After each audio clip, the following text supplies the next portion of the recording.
Welcome everyone to another episode of Traders Talk, the best Forex podcast, where we sit down with some of the best traders in the game, so we can hear about their struggle, hear about their success, and we can use that as fuel to light our own fire. Today, I have a very special guest on the show. It's in our typical studio, but it's okay. Most of you guys probably know who this is. I'm assuming a lot of you guys know who this is. If you're on Instagram, Riz. A lot of you guys have probably seen him on Instagram, but for me, I've actually been following Riz for a long time, for about almost 3 years now, ever since I started trading, and he's been a pretty big inspiration in for my trading, at least. And yeah, man, his motivations, some of the stuff that he posts. I've been following Riz for a long time, so it's actually an honor, and I really appreciate the fact that you took the time, Riz, to come on the podcast and talk to us. So I really do appreciate you. And we're just gonna ask him some questions, man. We're gonna see what kind of advice we can get from Riz. So I don't really need to do a big introduction for Riz. I'm pretty sure majority of the people that I told I'm gonna be doing this podcast are like, oh, really? Wow. They're super excited to hear from you, and see what you have to say. And we're just gonna, talk to Riz about the basic stuff. So, welcome to the show, Riz. How are you? Thank you. I'm good. I'm good. Thanks. Thank you for the invite, man. No, and such kind words as well. And it's right back at you as well. Appreciate the opportunity to come and speak to your audience and your followers, for example. And I've been meaning to actually start a podcast for years before I even was a trader. And I've just procrastinated on that idea for so long, but I enjoy, good conversations, and it's always good to speak to people from different backgrounds, different countries and everything. So, thank you for the opportunity as well to be able to, Likewise. Yeah. So, we're just gonna talk to Riz about, his his Forex journey. What kind of advice he has. I actually remember reaching out to Riz for mentorship like 2.5 years ago, having a call with him. I never ended up doing it, but I remember speaking to him a couple of years back. So, the first question for you, Riz, for me is like, okay, so like before this whole Forex thing even came into your life, what was life like for you at that time? Like, what were you up to? Like, what were the plans? Like, what were you doing it before Forex even came into the picture? No, definitely. So before Forex, even from a young age, so when I was going through sort of like what would be equivalent of high school, and sort of college, university. I never went to college or university. I just went to high school, and even at that time, I always had the mindset that I wanted to do things a bit differently. I wanted to find a more successful route than just the normal 9 to 5.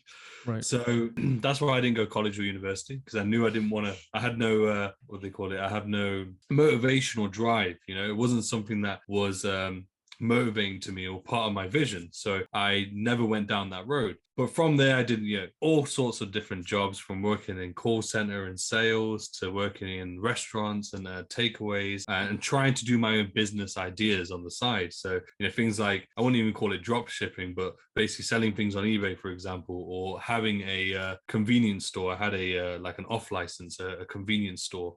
It didn't go well. It didn't go well. Massive losses there, but lessons nonetheless. But yeah, that was really it. I was just always trying to find something. I wouldn't say like jumping from thing to thing, but I always had this idea in my head that business was the way. Right. When I did that convenience store, I learned firsthand, fortunately, of the other side of business that many people don't talk about when it comes to the risk and when it comes to the amount of effort and work that is needed. A lot of time. Yeah, exactly. And then funnily enough, around the same time I got that shop was when I came across Forex. And when I heard of Forex, as I'm sure many people probably can relate, that's when I was like, this is the one. This is the thing that I'm going to put so much energy into and towards, because it just sounds exactly like it ticks all the boxes I've been looking for. And that was, very briefly how I got to Forex, and then, what life looked like before. Okay. Yeah. Like, honestly, same. So for me, it was like what you just touched about the business part. I actually, right after school, I joined a family business. And it was a a pre-owned car dealership. But it was 6 days a week, almost 8-9 hours a day. When you're the owner of the business, there's no days off. You can't just call in sick. So was same with me. I kind of got a little scared of the whole business thing. That's not what I wanted to do. I moved on and I got a job at a Fortune 500 company. That was even kind of worse for me. I don't know. It was like, okay, now I'm working a 9 to 5, but I feel like I'm almost like a slave to, like, I have to show up to these meetings. And so for me, it was the same thing, man. It was just, and then I started trying drop shipping and trying to do websites. And then when I saw Forex, I was like, I got to make this work somehow, because this has to be it. So, so when you did find out about trading, how long was your, like, I guess, so to speak, like, how long was the, I guess the educational process never really stops, but that early on, did you just kind of go on YouTube and try to like find ways to learn? Funnily enough, I didn't actually do the traditional, sort of YouTube route, or like the free information. I did very, very little of it. My very close friend, how I got into it was one of my very close friends who I had actually worked with before, just a normal sort of job. Suddenly, a couple of years later, I bump into him and he's elevated, 10 levels ahead, even though we were still at the same place. So in my head, I was like, what has he done in the last, say, 2 years that has put him here? Yeah. Very humble guy, very, genuine, nicest guy, even to this day. But yeah, you could just see that the lifestyle had increased exponentially. And I remember bumping into him, and I just said to him, like, look, I never, ask people ever like what they do, but I need to ask you, because me and you worked in the same place. Like, what do you do? Like, what is it that sort of, allowed you to grow like this? And that's when he said Forex. And I was like, literally, honestly, it was like gibberish to me. I was like, well, I don't understand what that means. Like, what is that? Oh, I trade currencies and commodities, things like gold and pound and all. And as soon as I heard that, I didn't even know what Forex was. Just the definition was enough that drew me in straight away. I was like, wow, that sounds so interesting. Just from the sort of three lines that you just said, that sounds so interesting. I want to know more. So he actually had done a course, very famous course in the UK, one of their first students, in fact. And but he didn't recommend me to go there yet. He said, because I think at this point all of his friends were asking, of course, what is Forex and how to get involved. So he was sending everyone to Baby Pips. So I went on Baby Pips. I think I went through there's like nursery, preschool, and all that. Yeah, so I went through the first 2 segments out of maybe like 10 or 12. But the thing is, I was enjoying it, so I was actually reading it, but because it's very terminology heavy and it doesn't really like break down the words and everything. So I kind of just thought, I'm interested in this. I want to do this. So I just said to him, look, where did you learn? Went and did that course actually with one of my friends. Now don't get me wrong, though the course, if we think about it now, in hindsight, was very basic, at the time, because I knew nothing, it was very helpful. Right. Learning about the usual trend line structure, Fibonacci, and so on. So I started learning that, and then I would say the learning process in that sense, the very beginning, was probably about a year and a half for me, because I wasn't taking it seriously. I was reading the stuff, but I wasn't putting it into actual practice. And because I had probably rushed into doing a course rather than spending the time of doing all the free content you can find and then doing a course, I had to have that time to really actually understand. Because I remember opening a chart, not knowing anything, like not knowing where to start, not knowing how do I plot this Fibonacci or this key level or whatever it may be, being so confused. So it took me not a long time, but maybe longer than some people nowadays, for example. Because bearing in mind, this was 6 years ago. So the amount of information out there, it was a bit more limited compared to now. But yeah, it took me a little bit of time to get used to it. But once I did, and once I started to get the flow, about a year and a half, I would say, was the learning. And then there was probably about another year and a half, edging on to 2 years of many, many ups and downs and lessons and all sorts. Yeah.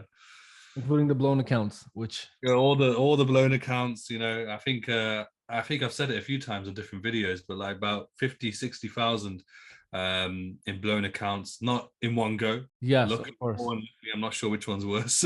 I remember on one of your Instagram, you had a picture of one of your blown accounts. It was like 7,000 pounds or something. Yeah, that was like one of the first big ones. Like that was like the first big one that. And that's really painful, I wanted to touch on this a little bit later, but we can touch on it now. Is like, what I feel so for me, this is like my first full year of profitability. Okay.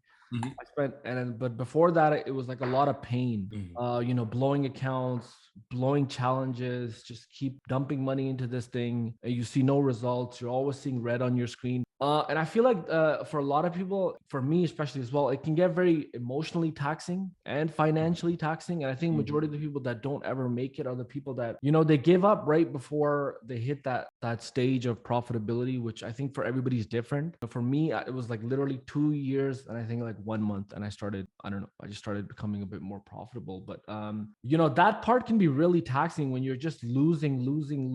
It's like, you know, so like what would you advise somebody who's at that stage right now? It's just like constant losses. Like my advice was like, you know, you need to stop dumping so much money into it, you know, have some risk management and be able to control your emotions just enough so you can make it a year or two, like long enough for you to survive in here. You know what I mean? Like, what would you advise somebody who's just like at the brinks of like, okay, I'm just losing money here. What should I even do? So yeah, so it's a really good question, and I've had it a few times. There's like a few major points that I would say can lead to really aiding and helping that overcoming that barrier. It's a term actually, you know, where people either consistently losing is from trading in the zone. Actually, it's people either consistently losing, but the majority are actually in this boom and bust cycle where they constantly have a nice string of winners, but then they let their emotions get the better of them and they end up blowing the account. And then there's the smaller number, obviously, of consistent traders. So really to transition up that cycle and that ladder and you know, up towards consistency, for me, the first thing is having a strong financial foundation. So having a cash buffer, you know, removing your debts. They're like the two major points. Reason being is that majority of people that I've found, even I did this in my journey, of course, literally 99.9% of the things I say is because of experience over everything else.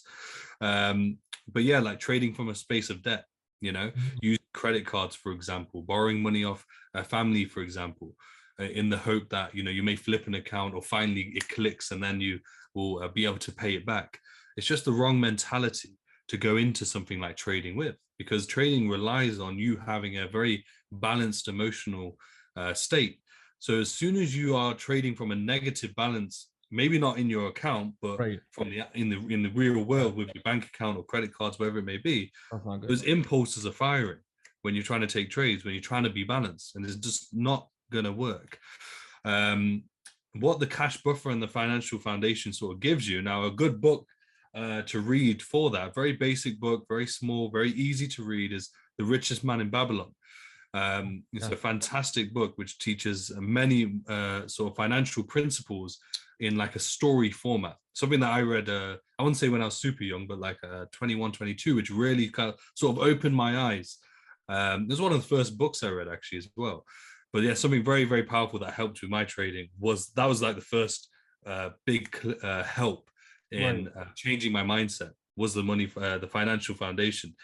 The other thing was, as you said, thinking in terms of, you know, the sort of probabilities, changing your mindset, and just more importantly, reflecting on, you know, what you've done, actually taking a moment to stop and realize, you know, majority of the time, you're being a toxic trader. You are not progressing. You're not actually making any changes. You know, you're not actually changing anything that's going to then actually give you a changed result. And therefore, if you just keep repeating the same thing over and over, you're going to get the same result over and over and over. And thankfully for me, a big part of the change was having an actual good strategy and you know, having a reinforcing voice. So for me, though I had learned that original course with, it was actually with Astra, the original course, the one I was talking about before, that was with Astra.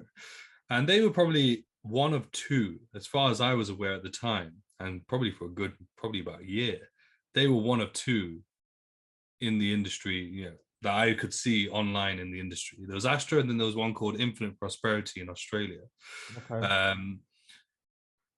But unfortunately, I never got the sort of mentoring or guidance or lessons or actual sort of trading plan or strategy from those. But I came across someone called Rit, very unknown trader, Rit. He has like a tiny little group called the Currency Lab. He doesn't promote himself. He doesn't have a website. He just does it one-to-one. Very humble guy, amazing guy. I owe my sort of change in trading to him. Because bearing in mind, I worked at Astro at this point in my Yes. trading career, and he still took me on when he could very easily have been like, hey, you're trying to learn from me and blah, blah, blah. And then you're going to go, yeah. Yeah. But again, very humble and very, non-ego to take me on, and having an actual strategy. So an actual strategy that has, do this, this, this, and this. Focus on structure as well. Very, very powerful, very important in the Forex markets, in my opinion. But then also reinforcing facts like, not trying to overtrade, trying to keep your charts nice and clean, trying to less is more, basically. Right. Of Not course. trying to trade every single pair, not trying to trade every single, I wouldn't even say session, but every single day even, Yes, I agree. But less is more, and just thinking in terms of risk to reward. He's only really opened my eyes to risk to reward as well, high risk to reward trading. So yeah, I always say to everyone, and people sometimes ask me, who mentored you, who did you learn from? And his name's Rit. I think on social media, Rit underscore. Oh, I can't remember the last digit, but you would find him if you search it. But he the funny thing about him is this is how you know how real and genuine the guy is. Like I said, he doesn't promote, and he barely answers his DMs, because I remember I joined him how many years ago now? Probably talking about 3. How did you find him? Social media, yeah, just literally. I remember the funny thing is the reason I connected with him so much was because I was trading a pair GBP NZD at the time. And barely anyone trades that pair. It's such a volatile pair, and barely anyone trades that pair. And I understand why. But funnily enough, his posts would come up on my page, and he would be trading GBP NZD really, really well as well. And that's why I was like, hey man, like no one trades this pair and you're trading it amazingly. Like, and then we just like a little back and forth. And then I just inquired, like, how do you go about joining, or do you teach? And then from there, just joined from there. And like I said, that was 3.5 years ago now. And at the time when I joined, there was probably about 10 people in his group, or just under. And now there's about 100. So, it has grown, but as you can tell, especially in this industry, 10 to 100 in 3 years, 3.5 years, it's not a lot. That is someone who's not trying to, teach. He's not trying to go out there and market and all that sort of stuff that we see, unfortunately, in a lot of this industry. Yeah, you're right. Okay. And then so is he also based in the UK as well? He's based in the UK as well, yeah. Okay, cool. So, but at this time, you were also mentoring, you were mentoring students at Astro, and from everybody that I heard that was at Astro was like, okay, if you're gonna join, it only has to be for Riz, because, anyways, we're not really gonna get into that. But so you talked about some really good points. For me this year, the biggest takeaway was like, risk management. A lot of it was emotions. I just couldn't control my emotions. I think I had the strategy part down well. I understood market structure. I had my very good strategy. I thought it worked really well. But early on in the year, I just couldn't get a control the revenge trading, and I think I was risking too much. I passed my first challenge, and I was risking like 1.5%, 2%, whatever. And then later in the summer, I decided, as you said, less is more. So I don't trade every single day. You don't have to trade every single day. I don't like trading Mondays. I don't even like trading Tuesdays. But one question I have for you, while I do have you here, some questions are for the viewers. This is for me. All right. This is for me. This is my first full profitable year. I was able to quit my job, which is a big deal for me. I got interviewed by FTMO. I don't know if you saw that as well. That was a big deal for me. I got a bunch of funding and all these things. But this year I had 2 really bad months. And it was like, so since the start of the year, my first bad month was August. I'll be very honest, I'll be very honest about my trading. And this was right after my FTMO interview. As soon as I did the interview, maybe it was like an emotional thing, like, oh, I got this interview. And so I don't know what happened, but August was a very bad month for me. And I literally wiped out all my funded accounts. I got them all back. And then December of this year was a little in the minus, you know what I mean? So going into next year, and I just, maybe I can learn something from you, when you have a bad month like that, And I'm sure, everybody does. Even during the year, you'll have one bad week or month. Yeah, it is. What should we try Part of the doing? probabilities. Yeah, it's part of the probabilities. Big congratulations, obviously, to yourself for funding as well. Now, funnily enough, I had a very similar experience. Very similar experience where I got funded first time I'd ever tried FTMO. I'd heard about them for a very long time. I never actually looked into it. But then I remember a few of my students were doing it at the time and or were going to go do it at the time, sorry. And they were like, hey, Riz, you should do it. You're our mentor. You should do it. I was like, okay. So we tried 100K, passed that. And I did a 62%. Yeah. The pound? 62% in a month. It was $100K. Okay, Yeah. okay. So I did 62% in a month, right? Which even for me, I was like, that's insane. Right? It was crazy. The first month I got it as well. I was like, wow. And yeah, so already my not ego, but like the euphoric feeling was there. Right. Right. And then because of that, now I never did the interview with them because I was at my former place. I couldn't do the interview. Yeah. Unfortunately, but I wish I did. But yeah, I didn't do the interview. But after that, the next month I had like a very small month. Well, not I wouldn't say very small, sorry, but a more realistic month. Realistic month, of course, yeah. Yeah. But then the month after that, that was gone. Yeah. And I really had to, there was two major lessons from there. One being the big month, because that worked out to be about £35,000 right in a month. And that was a really large month for me. In one go, of course. Yeah. That's really, off of 100,000? No, 35,000. 35,000 in a month. But it was off $100,000. Okay, yeah, okay. So that was off $100,000 FTMO. And that was back when they were doing 70-30 splits as well. So yeah, really, like I said, and bearing in mind when we're trading, we're always envisioning these big numbers the whole time, even when we're losing and we're blowing accounts, and we're associating the big numbers to our success and more importantly, our happiness. Yeah. So when I had this huge month, for some reason, I actually felt depressed. I was so like down and deflated. And I remember having to speak to my wife. I had to speak after the month or during the big month? After the month. After I got money came into my account. I know what you mean. Yeah, I was completely deflated, and I was completely like literally basically depressed and just had no motivation. My head felt, I was like almost having anxiety. Right.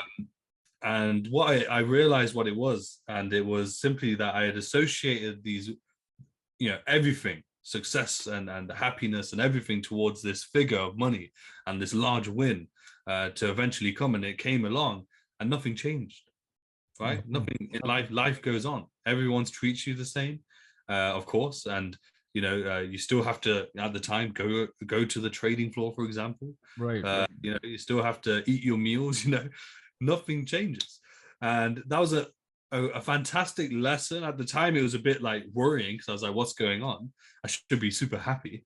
But it was a fantastic lesson that I got to learn, because it was understanding that money really doesn't bring you the happiness. Like you can make 100 million, for example, and there's a good example of that actually is, I think his name's, I can't remember, his name's like Steven, I believe. He does a podcast called Diary of a CEO.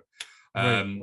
And he had an offer for his business of 9 figures, wow. 9-figure offer for his business. And he went through the same experience of just feeling depressed. And that's a much larger number than what I'm talking about. Yeah. But it just goes to show that I think it happens across the board, that people have this realization that success should never be attached to the finances, the money, the numbers.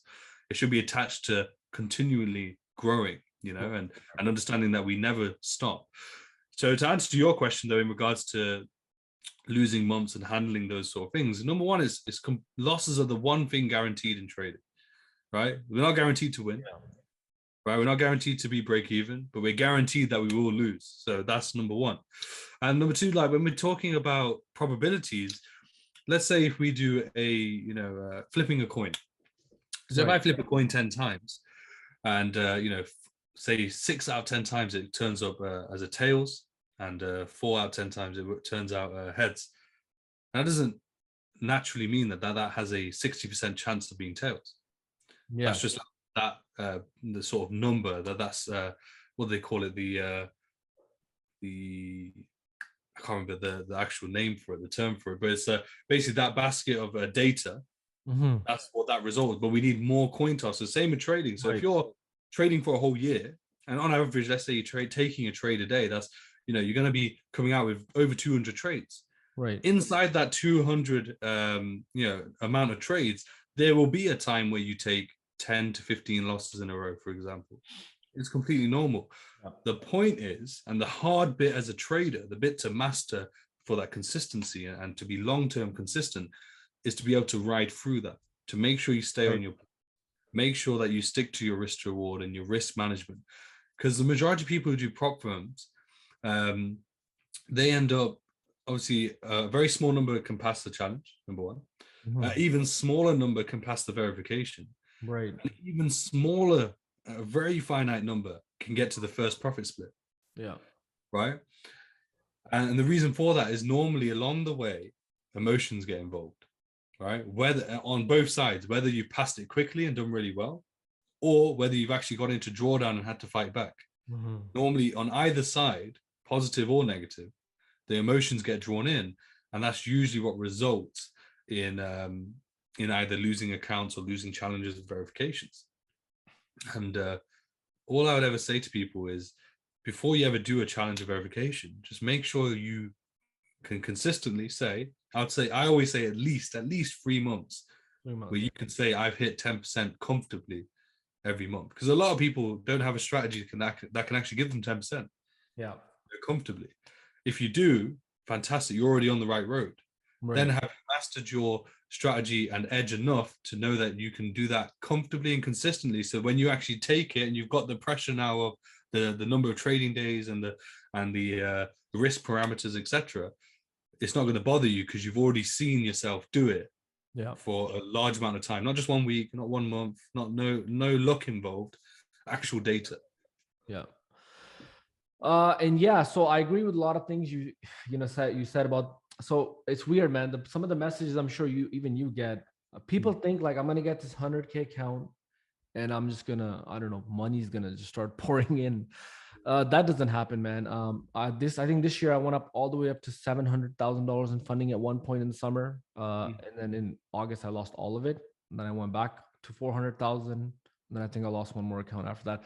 So with fund, I mean, I'm not ashamed to say that. It's just, but I made a lot of money this year. I made a lot of money as well this year. So prop firms, I think they're a great tool, but what's your take on this for students? Like, I just feel like they're a great tool to take some money, but you should be putting that into a personal account. I don't know if prop firms is something you can sustain over. It's quite stressful to trade on those. Like, what's your take on these, like for your mentees or students and things like that?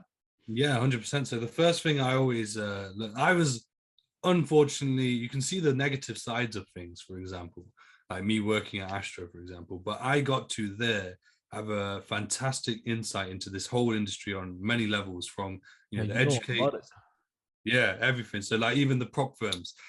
So what I realized is there, and I'm sure many people sort of understand it nowadays anyway, but all prop firms are a business, right? They are operating under like a casino, basically. Exactly like a casino. They understand that majority of traders lose. Right. And therefore, by offering funding, an opportunity, a lot of traders are going to come pay decent sums of money, more than likely lose, and then they get to keep that money, no problem. The interesting thing is, though, because originally I had only ever heard of FTMO, right, and then over the years, funding talent, so many now, funding talent being a great example of things that can go wrong, right. But the most important thing to remember, well, two things. One, always do your research. Doesn't matter how good a prop firm looks, how fancy it seems, what the profit split may be, whatever it is. Or a lot of them try and use scalability as a selling factor. Right. You can trade 1 million. It's always a selling try and draw you in. Right. But number one is always look at what's realistic. Okay, so what are there? I would always say use FTMO as the best example. For me, FTMO, they're the only ones I ever promote and advise people to take. They're the only ones, because not only have I tried and tested them myself, many of my students, large withdrawals, everything. I've never had an issue with them. Quick noise. That's why even though there's new ones popping up that sound better or sound good or whatever, I haven't really taken the time to try them or anything myself, because I'm just happy with FTMO. Yes. I'm happy with the one. And as you say, what is the end goal or advice I give to students is use FTMO to fund yourself. The end goal always is to have a personal account with no limitations, right?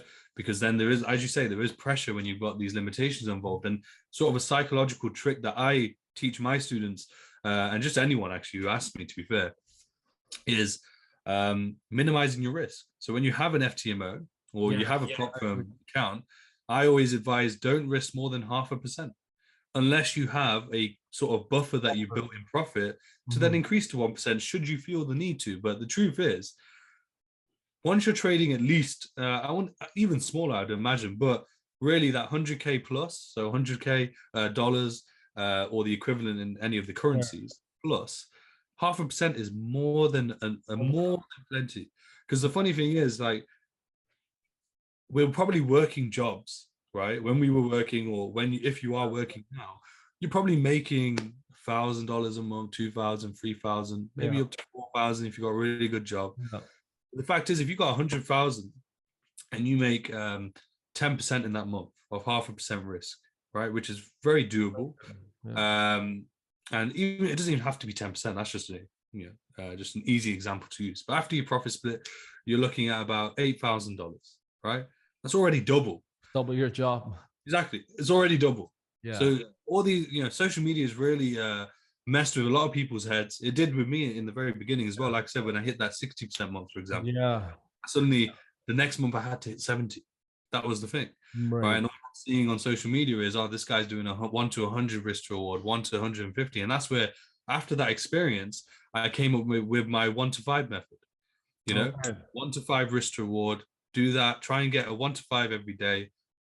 If I can get that, that's more than enough. If there isn't one available, no problem. If I take losses, also no problem, because the risk to reward is nice, and I wouldn't say like crazy high, but in my opinion, high, because when I was trading originally, I was just getting like 1 to 2s, 1 to 3s max.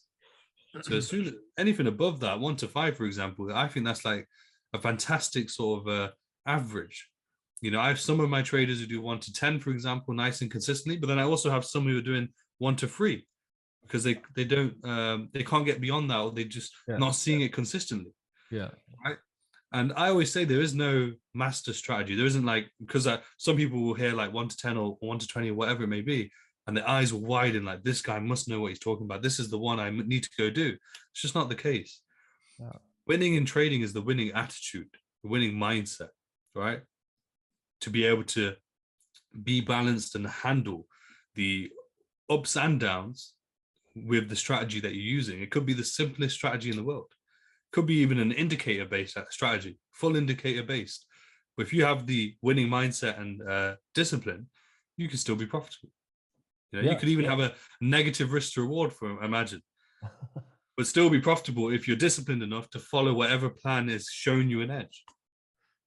I think that's why there's no holy grail. There's no holy grail strategy. It's whatever works for you. So same with me. When I had that big month and I got that interview, next month I felt like I had to make 40,000. That didn't happen.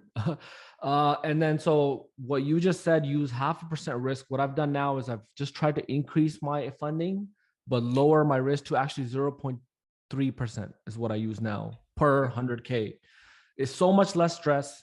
If you have a couple of bad trades, you can use 1% risk and literally make it all back. And like you just said, there's all this stuff on social media, people showing 1 to 100, 1 to 200. I don't know, man. I don't know if that doesn't work for me. For me, it's 1 to 3. And for some reason, I can't. With my strategy, 1 to 3 works very well with me. It's good enough. Look what you've done with 1 to 3. That's all that matters, right? You've got to quit your job. You've got fun. That's all you need. Yeah. And like when it comes to the 1 to 100s, 200s, or whatever we see on social media, I always say, never trust social media. Don't even worry about social media. I've learned firsthand how fake this industry is. This isn't the only industry. And when I say fake, it's not even about, say, in any of the teaching side. Just lifestyle marketing, for example. So much. Fake profits, for example. All of these things just used to try and draw you in and get you to buy something. Right. Don't get me wrong. I'm sure there are traders out there who have done. I've had some of my traders, for example, who have done, and even that the mentor I mentioned, Rit, my mentor, Right. He's done 1 to 100, 200 before. Okay. But of he course. doesn't promote that as a consistent, or he doesn't do any promotion whatsoever. So, but no one, like anyone who's real, would not promote that as like this all is the time, day in, day out. Yeah. They are basically scalp entries with a swing and long-term target. Mm-hmm. How often does a swing trade come along? Very And rare. how often, let alone how often does it come along, but how often are you going to be on the ball at the right time? Right. Get a scalp entry on a swing, right? If think you're taking it from like a daily or 4 hour, yeah, it's not too hard to get a swing trade. But if you're trying to get the 4 hour or daily move on a 1 minute, yeah, you have to be ready. You have to be on the ball and sort of, I wouldn't say lucky, but you have to know the process. And it's not, like I said, it's not once a month. Not consistent. Those sort of trades would be like once a quarter, if that, maybe once a year. And as you say, it's not consistent. So, the trick is that people get drawn in by that, then they're chasing that, and then they just end up in the same cycle. No matter how good the strategy is, no matter how good even the mentor may be, even if they are a good teacher, if that's what they're drawn to, it doesn't make a difference. Yeah, I mean, you probably know this the best with social media and Forex. It's a pretty toxic space that's going on. I think you would probably know this the best. Do you Riz, do you still journal your trades? Like, what's your take on journaling? It's something, I've been on and off with this year. A lot of some of the students that I have, some are doing it, some are not doing it. I've been okay not doing it, but recently I have started doing it. What's your advice about journal? Like, do you think it's important? Should we do it? Yeah, both. Like, it definitely has its benefits, of course. So I think it's very important to do some form of journaling, right? There's different. I think there's definitely different takes you can do. Some people might make a video journal, for example. Right. People might do the classic is obviously the Excel sheet, with the screenshots, etc. And the benefits are there, of course, because you're collecting the data, number one. You're able to then review your trades, so that you can learn from your mistakes, pick up the patterns in your losses, both positive and negative, pick up in the patterns in your wins. And so you can focus on, what's happening, over and over again with my wins compared to, again, what's happening with my losses. So with the ones with the losses is that you can avoid that. Right. But again, is it 100% necessary? No, it's not 100% necessary. Can it definitely help you when you're building your edge, finding your edge and getting consistent? Yes, because you kind of need to be able to at least see what your overall performance is like. The repeatable patterns, like I said, whether it's you or even as you mentioned about, not trading Mondays or Tuesdays or first week of the month, last month of the year, whatever it is, the only way you're going to learn that stuff is by collecting data. So I think it's definitely beneficial if you're in that sort of student stage and sort of getting to that profitability stage.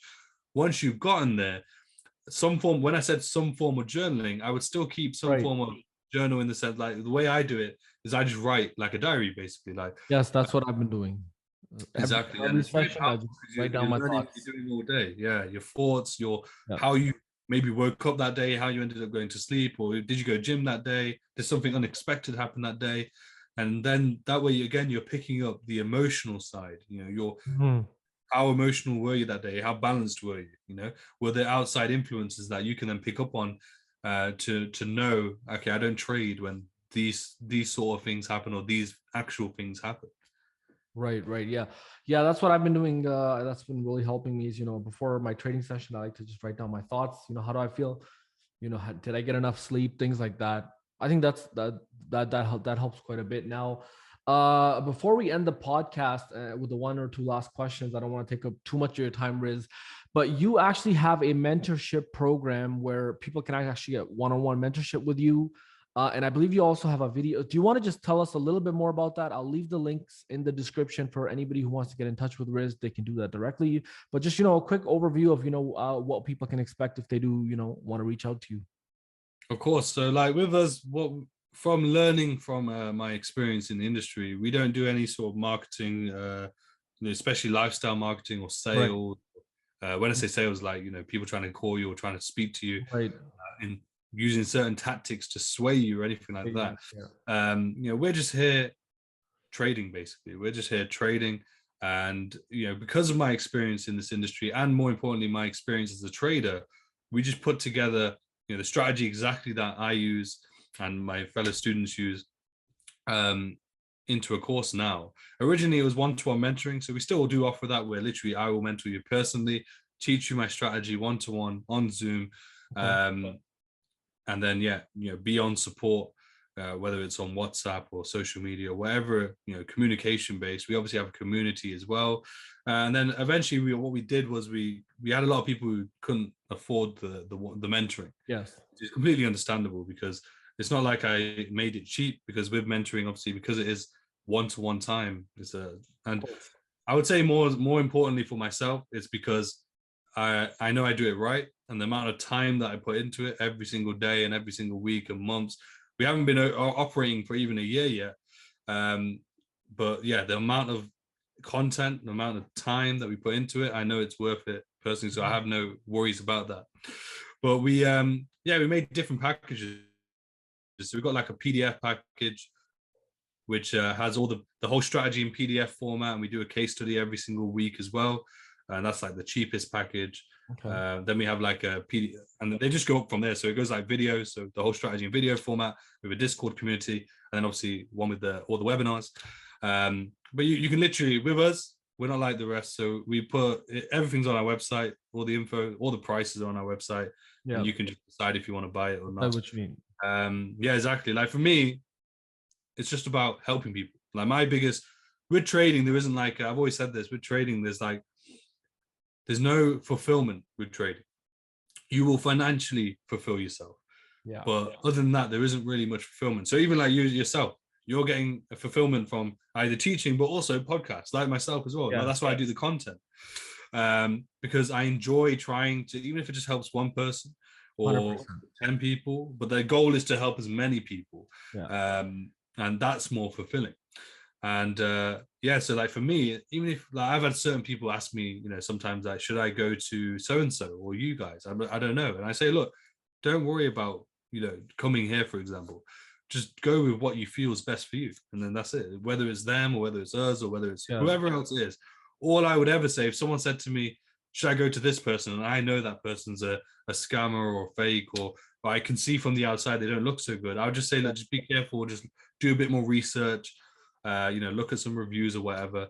But I always recommend people, stay away from any form of lifestyle marketing. It's a red flag straight away. Right? Yeah. Stay away from anything where the price isn't just available, to see. Oh, to call, where they're going to call you. You have to call or your email or whatever, set up a meeting. Because again, they're doing that because they need to sell it to you. Yeah. Right.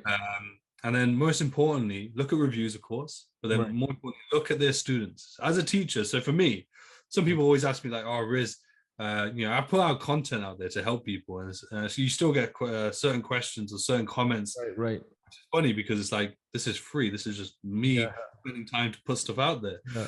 You get something like, well, this isn't live trading, for example.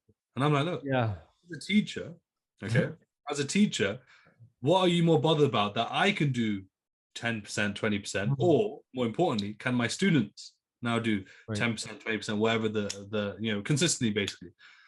So look at their students. Do they actually have consistent and profitable traders as students? If they have, then that that is more than likely, if they ticked all the other boxes, and then that's the last one, you're probably on a good community, a good place. If not, and you're not really seeing anything of the students, and all you're seeing is the lifestyle, pretty much 99% of the time going to just be a business rather than a community or a home. No, I agree with you 100%. And especially about the part about trading is not too fulfilling. It's like, it doesn't matter how much. I thought, if I make this amount of money with FTMO, I'm going to be super happy. It's just that's not where the happiness comes from in trading, 100%. I realized that this year. It's so for me to like sit here and talk to somebody, you know, I've looked up to for like 3 years. This is what I really enjoy. I wouldn't enjoy a big win today. This is actually it. And I'm gonna end the podcast here. You know, I don't want to take up too much of Riz's time, but I just want to let you guys know, man, I've been following Riz for over 3 years. I know personally people who he's mentored and helped. So I know he's a great mentor. Please check out his website. Everything's going to be linked down below in the description. Follow him on Instagram. And I really want to thank you, Riz, for taking out the time today, man, just to speak to people. You dropped a lot of gems, man. I know people are going to really enjoy some of the stuff that you said. And with that, guys, we're going to end the podcast here.